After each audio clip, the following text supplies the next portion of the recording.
Hi, this is Garth Riley with Doug Anderson from DurhamElection2010.ca, and that's a website that Doug has started out.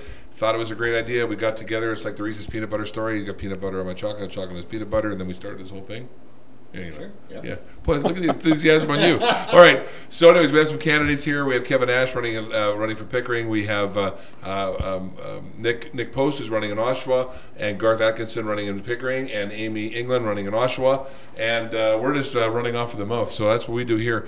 Here's what we want to do. We want to ask you some questions. People can point in and say, I want to answer that first. There's no rules. You can take somebody down and knock them off the chair if you have to. So, Doug, go ahead. Give us the first question. Yeah, I'll get to the environmental questions in a couple of minutes, but I think all of you to some degree have brought up the matter of taxation. You figure people are overtaxed, and that's fairly typical. Voters think they're overtaxed. However, each one of you is going to be just one member of a council, and there's not a lot of, how are you going to do that as you're one member of the council? I mean, basically your biggest expense is staff. Staff's going to fight you tooth and nail, let's face it. So how are you going to cut taxes? All right, quickly, who wants to jump on it first? Well, I don't think the idea is about cutting taxes. I think it's about managing and living within our means. And if those means are living within the rate of inflation, I think that's a realistic goal. I think the days of 8 and 9% property taxes are far beyond us. And in regards to how you look at it, you have to look at all the expenditures. And I'm not suggesting you got to cut things, because people expect something when they're paying all these taxes. But this gentleman's at City Hall for 29 years. He can tell you there's opportunities for savings. I was a city councilor for 3 years. I know there's opportunity for savings. We all have to have a common belief that there is a better way of doing things, and we got to operate things like a business. You're nodding. Well, I think in Oshawa, one of the things that really needs to happen is that we need to look at shifting the tax base from the residents to commercial and industrial properties. We cannot no longer be a community that gives these sweetheart deals to companies and waives tens of millions of dollars in taxation, and then that eventually falls on the taxpayer. If you want to build in our community, if you want to be a part of our community, you need to pay your fair share, which is including of roads, water, sewage, and these things have all been sort of thrown by the wayside. And when Oshawa thinks they're going to get a development, they just say, okay, well, you don't have to pay for anything because you're going to come to Oshawa, when meanwhile, we need to create a community where people say the only place where we want to situate ourselves is in Oshawa, and that's by being comprehensive and by looking at all the issues holistically, sustainability issues, all of it is encompassing to attracting the right types of businesses that want to grow within our community and taxing them properly so it doesn't fall on the taxpayers.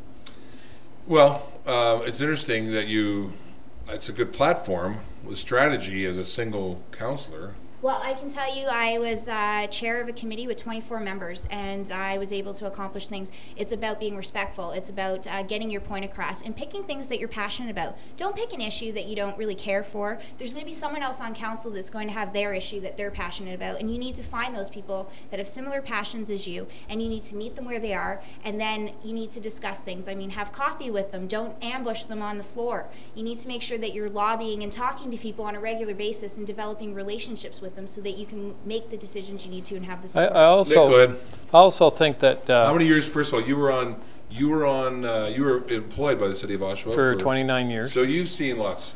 Yeah, I've seen lots. I think no matter where people are running, that things are changing. People aren't going to spend the money the way they spent it before, and I think there was some foolish spending in Oshawa. We can name several things that were done wrong. And I think that we have to look at us as an individual, whether you're a councillor or mayor or regional councillor. You only have one vote. But I think that working with others, like-minded people, that we can get it done. Mm-hmm. And that's the important thing, and that's what was missing, I think, as far as regional councillors were going anyways in Oshawa, that they wouldn't work together. They didn't have that goal. So Nick, so you're saying is that what you plan on doing is working to create a culture of conversation? Yes, conversation, not only with other councillors, but with the community. Mm-hmm. And with the activists in the community. I've always worked with people that have disagreed with me in different areas. but I've always got along good with them, and sometimes I change my mind. And I think we have to go in thinking that possibly we're going to change our mind on a certain issue that the other person enlightens us on. Okay, that's fair enough. Garth. Okay, I think first of all, for taxes, people want to see value for their taxes. They want to know that their taxes are spent wisely. They know they want certain services, so we want to say them that they are, we want to assure them that they are being delivered at the best price and the best functionality. For example, people talk about the transit. They say all the transit buses going around empty, or else they're not going in their area at all. And so they're saying what they perceive as empty buses. The bus costs the same whether you have one person or 10 people, and I sat on the Durham Region Transit Committee, and I agree, transit is one of those areas where Durham Region Transit really needs to look at their finances, and they need to change things. They have transfers where people get off a Durham Region Transit bus, go onto a GO bus, and have that GO bus take them somewhere. That's an additional cost on taxpayers that's being billed back to Durham Region when it's cheaper for us actually to house our own buses. And there's a lot of those areas in transit and other things. That's why you're seeing the empty buses, because we don't have the convenience. It's people can't get around. You're not going to take a bus if you can't get to where you need to go. And it's unacceptable that it takes from get to Oshawa to Pickering, it sometimes takes an hour and a half. And the drive is 20 minutes. It's kind of fun that way when you think about it. But going back to that, and thank you for that, Amy, but just going back to that, so you would say as a single councillor, again, the question would be, is what are you going to do?